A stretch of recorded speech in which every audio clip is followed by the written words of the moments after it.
ঠাকুর, মা ও স্বামীজির চরণে প্রণাম নিবেদন করে শুরু করছি স্বামী লোকেশ্বরানন্দ মহারাজ কর্তৃক সম্পাদিত Ramakrishna mission institute of culture, goal park থেকে প্রকাশিত শতরূপে সারদা। আজ পাঠ করব স্বয়ংবাদিনী। লিখেছেন বেলারানী দে মহাশয়া, প্রধান অধ্যাপিকা, রাষ্ট্রবিজ্ঞান বিভাগ, শ্রী শিক্ষায়তন কলেজ, কলকাতা। পাঠ করছি স্বয়ংবাদিনীর চতুর্থ পর্ব। ধর্মের সংস্থাপন করতে যুগে যুগে ভগবানকে অবতীর্ণ হতে হয়। স্বয়ং ভগবতীও তার সঙ্গে আসেন অবতার শক্তিরূপে। বিভিন্ন যুগে অবতার শক্তিদের সঙ্গে তার অভিন্নতা শ্রী মা নিজ মুখে প্রকাশ করেছেন। তার এক ভক্ত সন্তান নলিনবাবু তাকে প্রশ্ন করেছিলেন, মা, সব অবতারে কি আপনি এসেছেন? শ্রী মায়ের সহজ স্নিগ্ধ উত্তর, হ্যাঁ বাবা। শ্রীরামকৃষ্ণের তিরোধানের ঠিক পরে শ্রীমা যখন বৃন্দাবনে যান, তখন রাধাকৃষ্ণের লীলার সঙ্গে জড়িত বৃন্দাবনের বিভিন্ন স্থানগুলি তিনি এমনভাবে লক্ষ্য করতেন যেন তার পূর্ব পরিচিত, যেন তা বহুদিন পূর্বের কোনো স্মৃতি তার মধ্যে জাগিয়ে তুলছে। কখনো বা রাধারানীর ভাবে আবিষ্ট হয়ে তিনি সকলের অলক্ষ্যে যমুনায় চলে যেতেন। এই সময় তিনি একদিন বলেছিলেন, আমি রাধা। একবার এক ভক্ত মহিলা প্রশ্ন করেছিলেন, মা, ঠাকুরের জপ তো আমাকে বলে দিয়েছেন, আপনার জপ কি করে করব? শ্রী মায়ের উত্তর, রাধা বলে পারো, কিছু না পারো শুধু মা বলে করলেই হবে। দাক্ষিণাত্য ভ্রমণের সময় শ্রী মা যখন রামেশ্বর তীর্থে গিয়েছিলেন, অনাচ্ছাদিত রামেশ্বর শিবলিঙ্গকে দেখে সহসা তিনি বলে ফেলেছিলেন, যেমনটি রেখে গিয়েছিল ঠিক তেমনটিই আছে। কাছে যে ভক্তেরা ছিলেন জিজ্ঞাসা করলেন, মা, ও কি বললে? শ্রী মা তখন আত্মসংবরণ করে বললেন, ও একটা মুখ দিয়ে বেরিয়ে গেল। কলকাতায় ফিরেও শ্রী মা একই কথা বলেছিলেন। সীতাদেবী রামেশ্বরে শিবলিঙ্গ পূজা করেছিলেন। ভক্তদের বিশ্বাস, যিনি ত্রেতায় শ্রীরামকৃষ্ণ প্রেয়সী জন্ম দুঃখিনী সীতাদেবী রূপে অবতীর্ণা হইয়া সমুদ্র তীরে বালুকা নির্মিত শিবলিঙ্গের পূজা করিয়াছিলেন, তিনি পুনঃ কলিতে সর্বং সহা অশেষ কল্যাণময়ী ভক্ত জননী রূপে অবতীর্ণা হইয়া স্বপ্রতিষ্ঠিত লিঙ্গকে এত দীর্ঘকাল পরে একই রূপে থাকিতে দেখিয়া সহসা পারিপার্শ্বিক অবস্থা ভুলিয়া গিয়া ত্রেতা যুগে উপনীত হইয়াছিলেন। তাই তাহার সেই সময়কার অনুভব অজ্ঞাতসারে কতকটা স্বগতোক্তির মতোই এইভাবে প্রকাশ হইয়া পড়িয়াছিল। শ্রী মা একাধারে অবতারের লীলা সঙ্গিনী, সর্বদেবী স্বরূপিণী এবং বিশ্বজননী। এই তিনটি ভাবের সংমিশ্রণে সারদা দেবীর মর্ত লীলার বৈচিত্র্য অপরূপ। তার শ্রীমুখ নিঃসৃত বাণীর মধ্যেও এই তিনটি ভাবেই তিনি আত্মপ্রকাশ করেছেন। শ্রীরামকৃষ্ণের সঙ্গে তার অভেদত্ব স্বীকার করে ভক্তজনদের কাছে বিভিন্ন দেবীরূপে আবির্ভূতা হয়ে আর মহিমান্বিত বিশ্ব মাতৃত্ব নিয়ে আত্মপ্রকাশ করে। এই তিনটি অনির্বচনীয় ভাবের মিলন কেন্দ্র শ্রী মার নিরঞ্জন জীবন পদ্মটি দিব্য সৌরভে অপূর্ব দীপ্তিতে বিরাজিত। অবতার ও অবতার শক্তি স্বরূপত অভেদ। ভক্তদের কল্যাণার্থে শ্রী মা কোনো কোনো ক্ষেত্রে বলেছেন, ঠাকুর ও আমাকে অভেদভাবে দেখবে। এক সময় স্বামী কেশবানন্দ শ্রী মার কাছে ঠাকুরের কথা শুনতে শুনতে আক্ষেপ করেন যে দুর্ভাগ্যবশত তিনি ঠাকুরের দর্শন পেলেন না। তাতে শ্রী মা নিজেকে দেখিয়ে বলেন, এর ভেতর তিনি সূক্ষ্ম দেহে আছেন, ঠাকুর নিজ মুখে বলেছেন, আমি তোমার ভেতর সূক্ষ্ম দেহে থাকব। জনৈক ভক্ত সন্তানকে শ্রীমা একটি চিঠিতে জানিয়েছিলেন, তার আর ঠাকুরের মধ্যে কোনো পার্থক্য নেই, শুধু রূপের পার্থক্য। যেই ঠাকুর সেই আমি।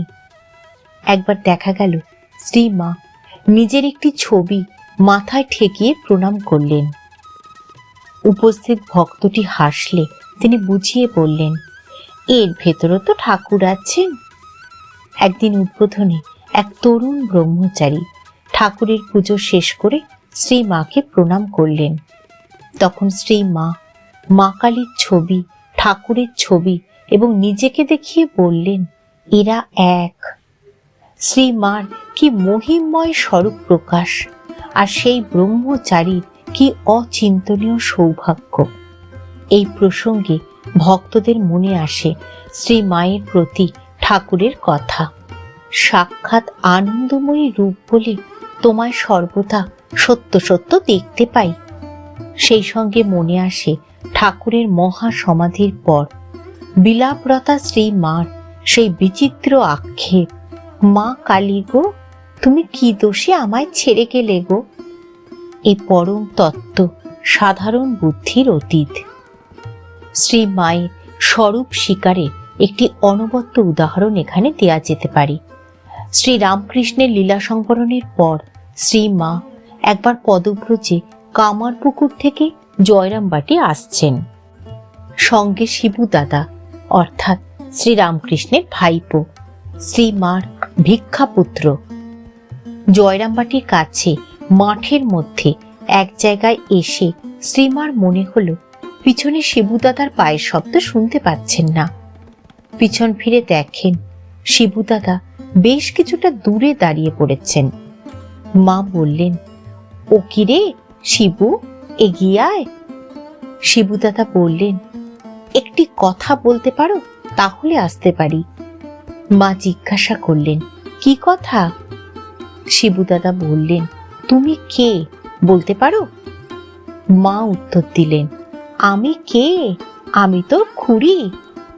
শিবু দাদা বললেন, তবে যাও, এই তো বাড়ির কাছে এসেছ, আমি আর যাব না। তখন সন্ধ্যা হয়ে এসেছে। বিব্রত স্বরে মা বললেন, দেখ দেখি আমি আবার কে রে? আমি মানুষ, তোর খুড়ি। শিবু দাদা উত্তর দিলেন, বেশ তো, তুমি যাও না।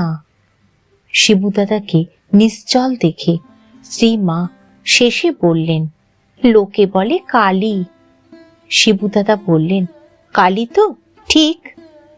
মা বললেন, হ্যাঁ। তখন শিবু দাদা খুশি মনে হাঁটতে শুরু করলেন। অনেকদিন পরের ঘটনা। শ্রীমা জয়রামবাটি থেকে কলকাতায় আসবেন। শিবু দাদা দেখা করতে এসে তার শ্রীচরণে মাথা রেখে কাঁদেন আর বলেন, তুমি আমার ভার নাও, আর তুমি যা বলেছিলে তুমি তাই কিনা বলো। শ্রীমা নানাভাবে শিবু দাদাকে সান্ত্বনা দিতে চেষ্টা করেন, কিন্তু শিবু দাদা কেবলই কাঁদেন আর বলতে থাকেন, বলো তুমি আমার সকল ভার নিয়েছ, আর সাক্ষাৎ মা কালী কিনা। শিবু দাদার এই ব্যাকুলতায় শ্রী মায়ের সহসা ভাবান্তর হলো। তিনি শিবু দাদার মাথায় হাত রেখে আত্মস্থ ভাবে শান্ত কণ্ঠে বললেন, হ্যাঁ তাই।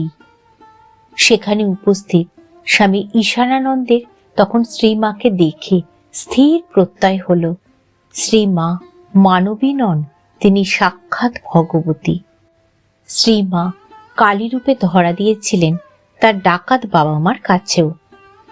তেলোভেলোর প্রকাণ্ড নির্জন প্রান্তরে দিনের শেষে রাতের আগে একাকিনী শ্রীমায়ের সঙ্গে ডাকাতের দেখা হওয়া এবং আনুষঙ্গিক কাহিনী বহু আলোচিত। এই অভাবনীয় ঘটনা কিভাবে সম্ভব হয়েছিল তা নিয়ে নানা জল্পনা কল্পনা সম্ভব। আমরা এই রহস্যের উপর আলোকপাত করতে শ্রীমা ও দস্যু দম্পতি উভয়েরই উক্তি উপস্থিত করব। শ্রীমা বলছেন, লোকটা যাতে বাগদি ডাকাতের মতো রুক্ষ কথায় জিজ্ঞেস করলে, তুই কে? আর আমার পানে হাঁ করে তাকিয়ে রইল। যার সঙ্গে মায়ের কথা হচ্ছিল সেই ভক্ত জানতে চাইলেন, ডাকাত আপনার দিকে হাঁ করে তাকিয়ে কি দেখছিল? শ্রীমা পরে বলেছিল কালী রূপে নাকি দেখেছিল। ভক্ত বললেন, তাহলেই হলো, আপনি দেখিয়েছিলেন। শ্রীমা সহাস্যে বলেন, তা তুমি যাই বলো না কেন। শ্রীমা নিজে একবার বাগদি দম্পতিকে জিজ্ঞাসা করেছিলেন, তোমরা আমাকে এত স্নেহ করো কেন গো? বাগদি দম্পতি উত্তর দিয়েছিলেন, তুমি তো সাধারণ মানুষ নও, আমরা তোমাকে কালী রূপে দেখেছি। কত শুদ্ধ সত্য ভক্তের যে সৌভাগ্য হয়নি, দস্যু বৃত্তি পরায়ণ এই ডাকাত দম্পতি অনায়াসে সেই সৌভাগ্যের অধিকারী কি করে হলো, ব্যাখ্যা করা তা কঠিন। ঠাকুর, মা ও স্বামীজির চরণে প্রণাম নিবেদন করে শেষ করছি আজকের পাঠ, স্বয়ং বাদিনীর ৪র্থ পর্ব।